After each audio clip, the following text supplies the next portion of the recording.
Sa pagunlad ng sistema ng edukasyon ng isang bansa, mahalaga ang masusing pag-aaral at kaya naman malaking bahagi ang ginagampanan ng mga Research Education Institute tulad ng Simeo Inutech. Pero paano nga ba nila tinutulungan ng mga bansa na makamit ang kalidad na edukasyon? Panoorin po natin ito.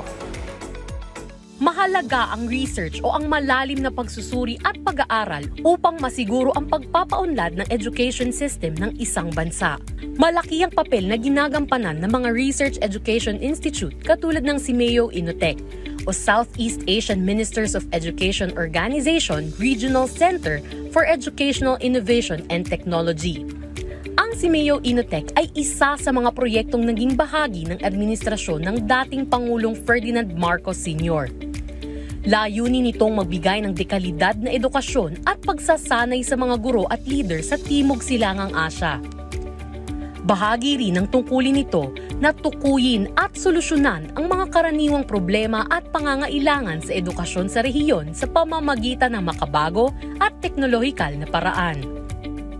Yung research na yan, translate into ways of responding to the problems. Pagkatapos, dinidisseminate namin, sinishare namin sa ASEAN member countries. Kaya napakalaki yung contribution ng Simeo Inutech sa education. At ngayon, sa kanilang pagdiriwang ng ika-55 taon, nais nilang mas palawakin ang kanilang pag-aaral.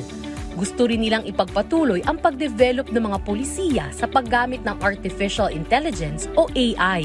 I like to highlight is that next year we will have the international conference that we would like to talk about the AI guidelines in education. And our research team is now developing the AI framework. Nagbibigay rin ang Simeo Inutech ng iba't ibang programa at serbisyo tulad ng capacity building, research and innovation at knowledge management. Maraming ginagawa in terms of education, research, training, and development of different materials so that the learners could benefit, not only in the Philippines, learners in Southeast Asia could benefit from the different materials that we produce. Samantala, nagpasalamat ang Department of Education sa dedikasyon ng Simeo Inutech sa pagpapabuti ng sistema ng edukasyon sa bansa. This milestone is a powerful reminder of the transformative contributions Simeo Inutech has made to education, innovation, and collaboration across Southeast Asia.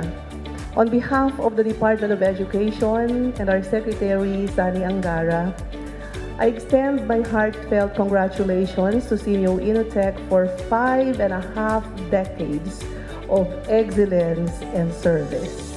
Ang proyekto na ito ay isang patunay ng kahalagahan ng pananaliksik sa lalo pang pagpapaunlad ng edukasyon.